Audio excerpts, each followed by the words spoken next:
Let me ask you a question. Do you have memories that are so painful and difficult that you become an expert at actually shoving them down so you don't have to think about them? Would you like freedom from that pain? Would you like to see some real positive results come out of the suffering in your life? Today I'm going to share 4 insights that can transform how you respond to suffering. That's today. Thanks for joining us for this edition of Living on the Edge with Chip Ingram. I'm Dave Drury, and Chip's our Bible teacher on this international discipleship ministry focusing on helping Christians live like Christians. Now, in just a minute, Chip continues his series, Leaving a Legacy That Lasts Forever, talking about this tough subject of suffering. As we learned last time, our natural instinct is to limit or completely avoid the pains of life. But in this program, Chip compels us to change that perspective and teach our children to better handle hurtful experiences. Now, just before we get started, let me encourage you to get Chip's message notes. They're a great resource that'll help you get the most out of this teaching. To download them, go to the Broadcasts tab at livingontheedge.org. App listeners, just tap Fill in Notes. Well, now here's Chip with part 2 of his message, Teach Them to Suffer Well. My fear is we have unconsciously or in some ways consciously taught a whole generation of people that if you're really good and do the right stuff, everything comes out your way. And Jesus really is kind of like a self-help genie. And what he wants to do is make you happy and wonderful and have no problems. And if you have enough faith, nothing will ever go wrong. Do you see how people get set up to be very bitter at God and very disappointed and feeling like God doesn't care because this is the truth? So what you need to do is have a very specific game plan to teach your friends, your disciples, your children, your groups, and your kids and grandkids how to suffer well. I was getting in my car with my son who was about early 20s at the time, just beginning his musical career, was sort of in the band stage of in the van, riding all over, doing what they call gigs and leading worship. And little by little, kind of making progress. But he had a friend that he came up with. And my garage was very loud, many, many years. And John and Jason were always playing music. And then they would bring it inside. And there was keyboards here and the piano here. And then John would bring his drums. And their buddies would bring their electric guitars. And somewhere I said something about pursue your passions in a moment of weakness. And John was a young man. He was a prodigy. John played guitar, piano, violin, mandolin. John could pick up an instrument in 2 weeks, he'd be playing it on stage. And they would, we had a little small Saturday night worship, and so John and Jason, even as young guys, would help out and do that. And John began to write some songs, and as Jason said one time, John had more musical ability in his little finger than in my whole body. And my son Jason is sort of the focused, persevering, hard-charging, won't give up type personality. And they just became fast friends. And we would kid John. John was very thin. I mean, very, very thin. Like John, if you stick out your tongue, we think it's a thermometer and, all that kind of stuff. And we would tease him, and he'd milkshakes and tried to lift weights. And he was just, no matter what he did, he was just, you turn sideways, John is gone. And Jason was kind of traveling around and come home, and I'd gotten a phone call from his mom and dad and said, Chip, John's over here in the hospital, and they've run some tests, and we now know why he's been so skinny so long, and he's got a slow-growing type of cancer, and we're here, his fiance's here, could you come by? And I remember sitting on the bed and looking at John and reading Psalm 46 out loud together, and then going through about a 9 or 10, 11-month journey or so. And then I remember getting in the car with Jason, and John was musical, and so the worship leader and 2 or 3 of us and my son, and he looked like he had been in a concentration camp as the cancer had eaten him out. He was probably 80 pounds and gaunt.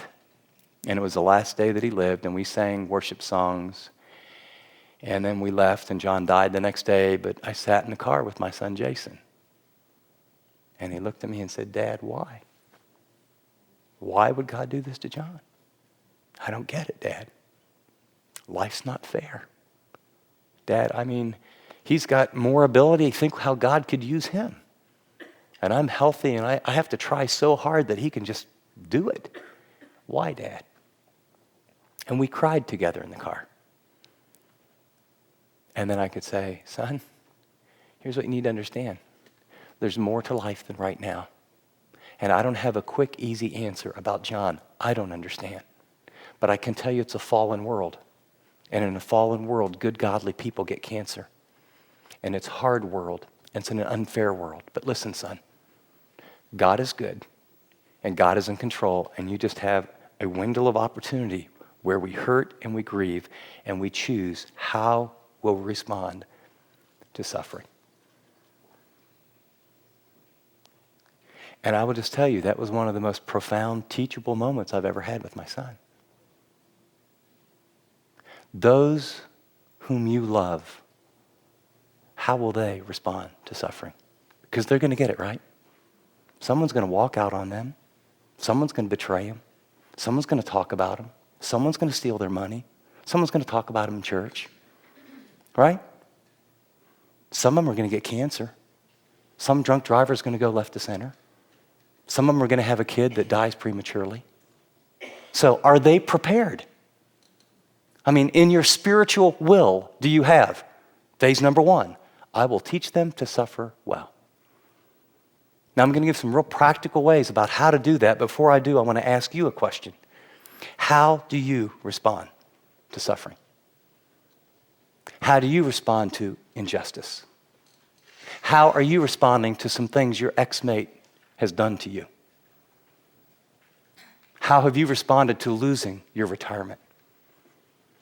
How have you responded to the false accusations that were made about you at work or at church? How have you responded to a physical infirmity that just seems unfair, and no matter what you do, you just can't get your health back? Because here's the deal. Here's how life works. A disciple is not above his teacher. And when a disciple is fully trained, Luke 6:40, he'll be just like his teacher. And I would like to say that the way you do this is you write, learn to suffer well. I went to this seminar, and here's the notes, and here's how it works.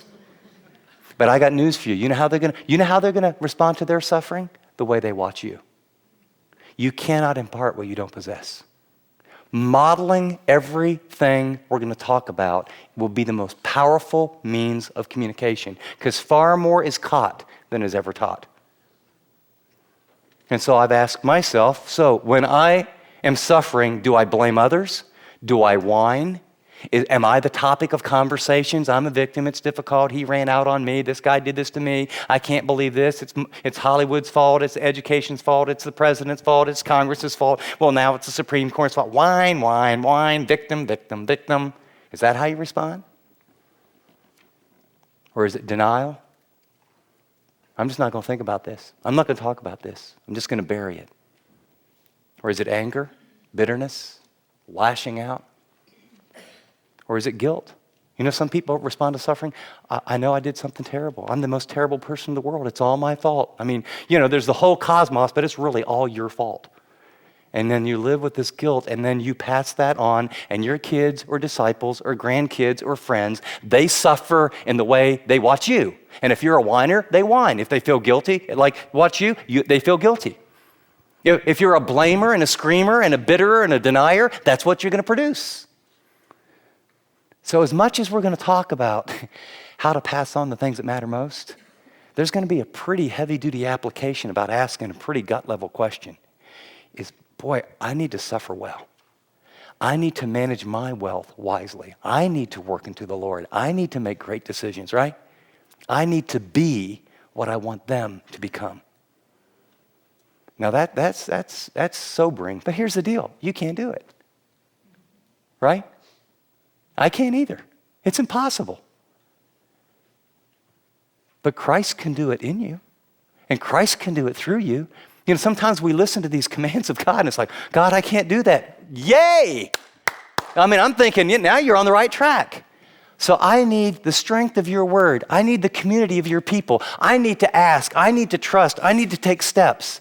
And when you do that, you can, by the power and the grace of God, suffer well. And they will watch that it's not you, but it's the Christ in you empowering you to do that. And that's really what you want to pass on, right? Now let's get real practical in terms of, okay, I got the theology, Chip.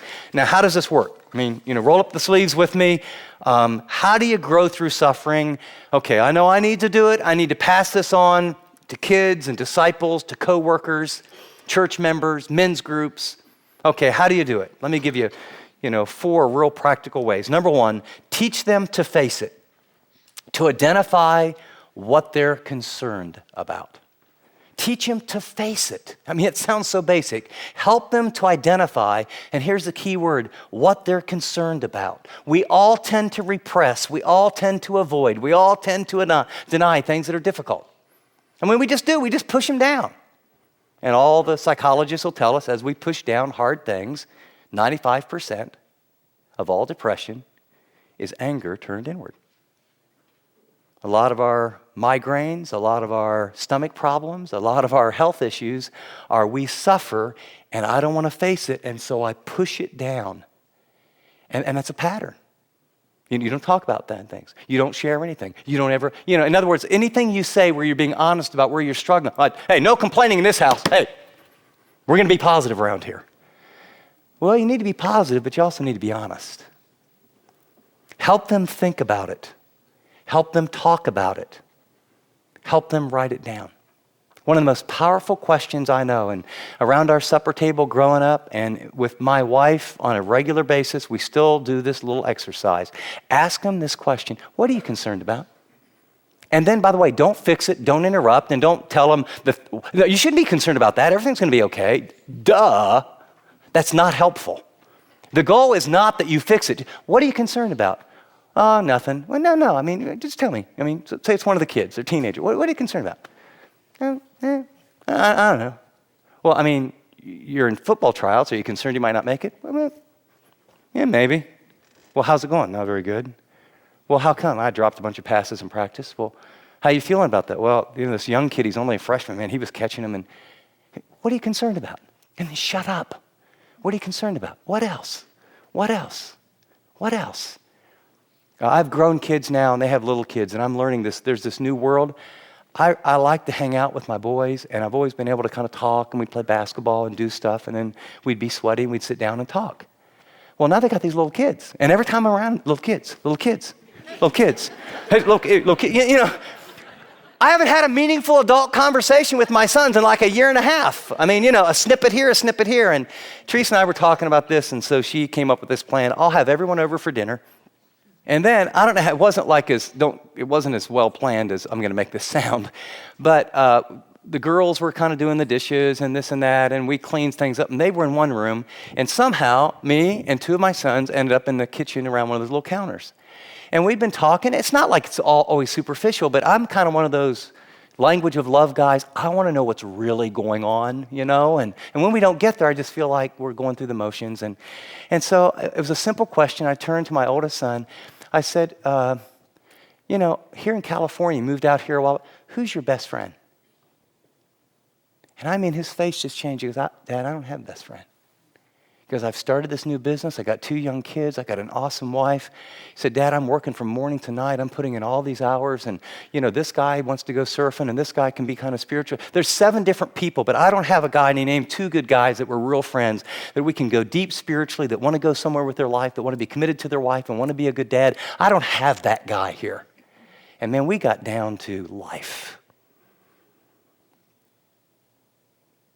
And then as we talked a little bit, I said, to my other son, who's a pastor, and I said, what's the biggest challenge you're facing right now?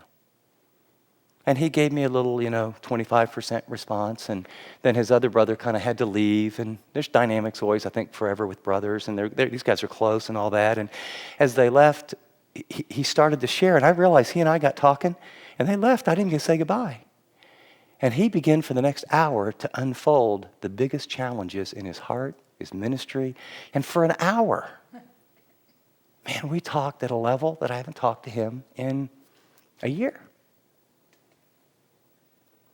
Teach them to face it and identify what they're concerned about. Second, pray honestly about it. And pray with them. You need to model this. They can't hear all your good theologically sanitized, cleaned up prayers.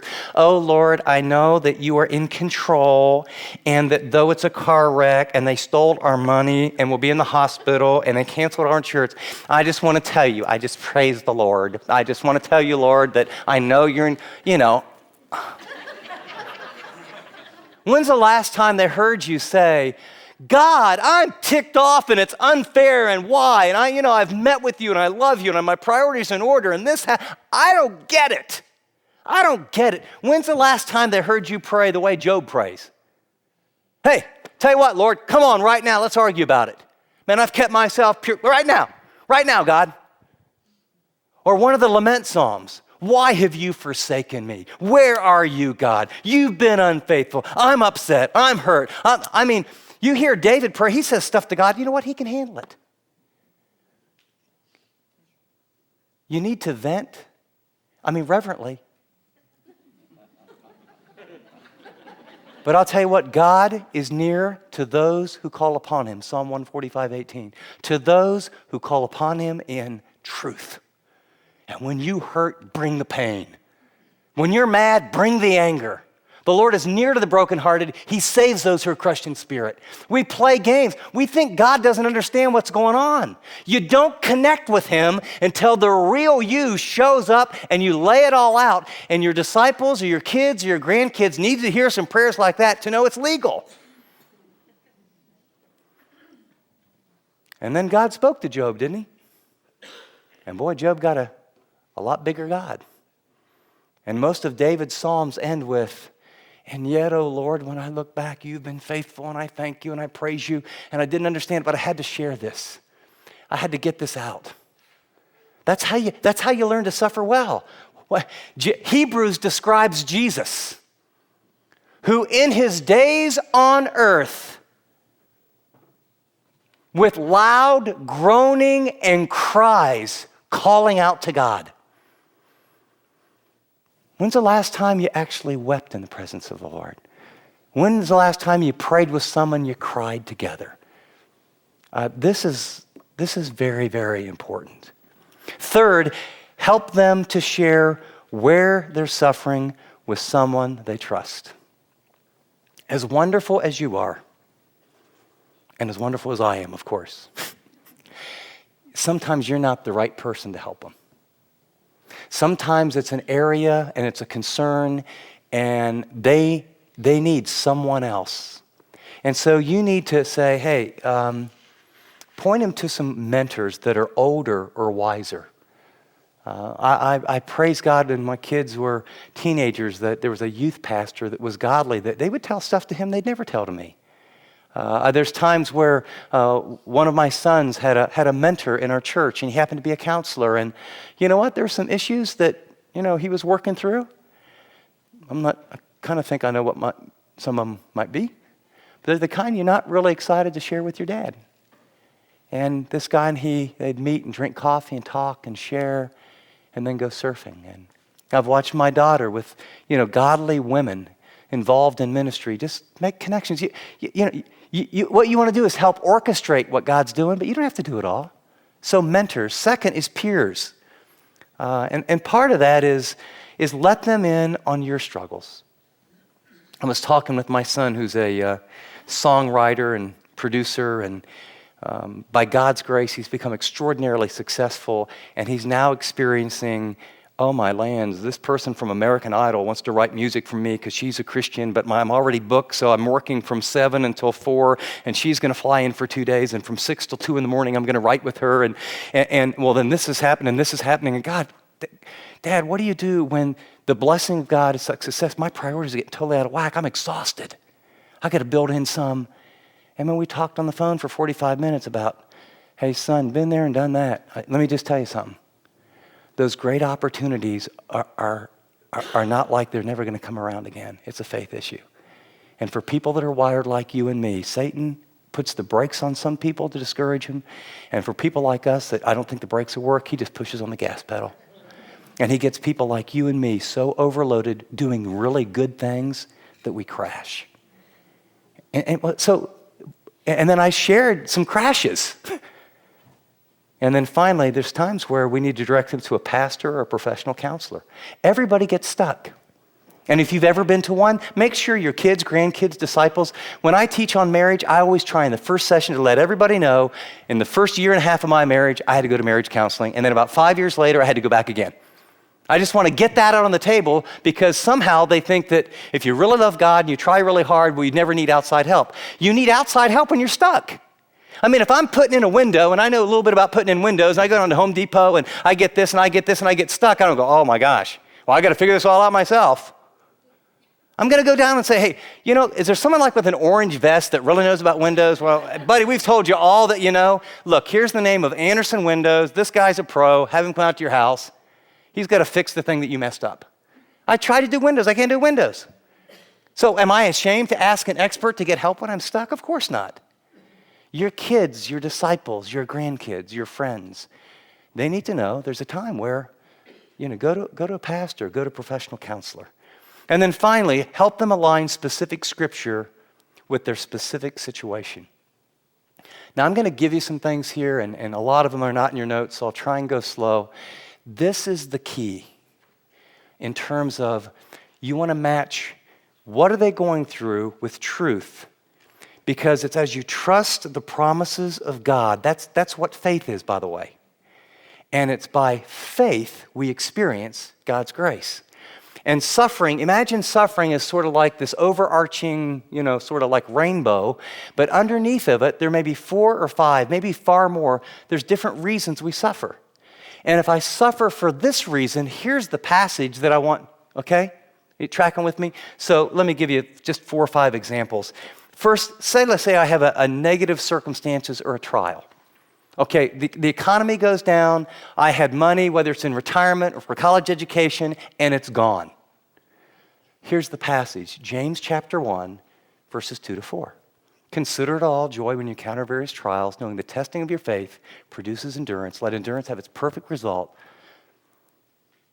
that you might be lacking in nothing. So it's external circumstances. Okay, choose to have this kind of attitude. Realize there's a process God's going to take you through. Or second, how about refining your character? You haven't done anything wrong. You're suffering. It doesn't make sense, but you sense you're really growing. Romans chapter 5, verses 1-5. Therefore, having justified by faith, we have peace with God. And we exalt in hope of the glory of God. And we exalt not only in this, but in our what? Tribulation, knowing that tribulation produces about perseverance, and perseverance, proven character. Proven character produces hope, and hope produces love as the Holy Spirit is poured into our life. There's certain times you're suffering because you're so precious in God's eyes that He's allowing a process of drawing you in intimacy and suffering. So you respond in gratitude of God's work. A third time you suffer is spiritual opposition. I mean, you're making tracks for God. You're sharing your faith. You've taken a new step of faith. You're getting in the Bible. You're taking a risk. You're saying, God, I'm going to do some stuff with my time and my money, and you are doing some things that is exposing the darkness. Well, Ephesians chapter 6, 10-18 teaches you how to deal with that kind of difficulty and suffering in spiritual warfare. Or sometimes what is persecution? You stood up for Christ and, man, you're getting all this flack on a college campus, or you're getting all this flack at work, or you lose your job because, you're a doctor and you won't do the abortion, or you're a legal person and you won't lie about something in a situation. The passage, 2 Timothy 3:12. The promises for all those who desire to live a godly life in Christ Jesus will be persecuted. And then finally, there's times where you're suffering because, like me, you make some bad choices, right? Or you just sin. You say what you shouldn't have said, you thought what you shouldn't have thought, you did what you knew was wrong, and then there's consequences. And then you want to go to Romans chapter 6, where it talks about presenting your members, and then 1 Corinthians 10:13, where no temptation has taken you but such is common to man. But God will, with the temptation, provide a way of escape that you might be able to endure it. So what you want to do is begin to coach the kids, coach the disciple, coach the grandkid, coach the lady, coach the guy. What you want to pass on is, here is suffering. There's at least 5 different reasons, maybe more. And here's the promise you can hang on to, and here's the truth to apply, very specifically. Life message, very simple. suffering is normal. That's what you want them to get. That's the message. When they're suffering, they want to say, oh, this is normal. It's not fun, but it's normal. It will be experienced by all. It will either make or break those we love. And so teach them to suffer well. You're listening to Living on the Edge. Chip will be right back with his application for this message, Teach Them to Suffer Well, from his series, Leaving a Legacy That Lasts Forever. The concept of passing on your faith that we're talking about in this series isn't new. Parents from the very beginning were instructed to teach their children about God and His faithfulness, and were expected to build that same godly legacy from generation to generation. The 5 biblical habits Chip's been teaching are key to living a more Christ-centered, joy-filled life. So whether you're a parent, grandparent, or a mentor, this series will help you connect in meaningful ways with the young people you love. To check out the resource options for leaving a legacy that lasts forever, go to livingontheedge.org, call 888-333-6003, or click on Special Offers on the Chip Ingram app. Well, Chip, in this series, we're talking about passing on a godly legacy to the next generation. And for most parents, reading Bible stories to their young children is easy because they're so receptive. But the real struggle comes when those kids get older. The relationship dynamics change, and the tension can build, can't it? Dave, I find that relationships with adult children are ones where there's parents that so want something for their kids that they just keep doing it for them, or there's such frustration when they don't share their values, even some biblical values or biblical morality, that they so want them to change, it creates incredible tension and conflict. And I don't think we've had a lot of good teaching about how do you move from being the parent that's in control to being the coach as they're growing up, to learning how to be a wise consultant to your grown kids who have to make their own decisions and their own consequences. And that means learning how to deal with financial issues, what you should do and what you shouldn't do, when to speak and when not to speak, when to criticize and when to keep your mouth shut, when to say it's a minor issue and you let it pass, and when you have to speak the truth and confront. And so we've gotten more feedback and more requests about navigating life with adult children that I got together with a parenting expert and friend, Jim Burns. He's the founder and the leader of the ministry called Homeward. And we put together, I think, a course that will really help navigate you through those kind of issues. Few things will cause more long-term conflict than mismanaging finances, helping your kids, or trying to control situations that you can't control, and the more you do it, it causes conflict. This is a course that I will say everyone ought to go through. It's short, it's interesting, and it's helpful.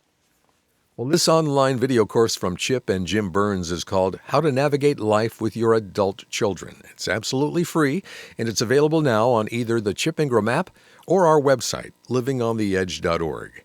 Because we know that some of the most painful, challenging relationships can be between parents and adult children, this resource gives you practical, biblical wisdom for how to successfully navigate this particularly challenging season of life. You can do these 6 sessions at your own pace, by yourself or with a few friends.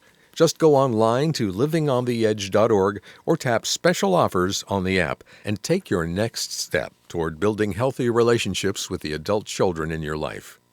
Well, now here's Chip with a final thought. As we close today's program, we're talking about coaching your kids or coaching those that you're discipling. We're really going to help people to suffer well.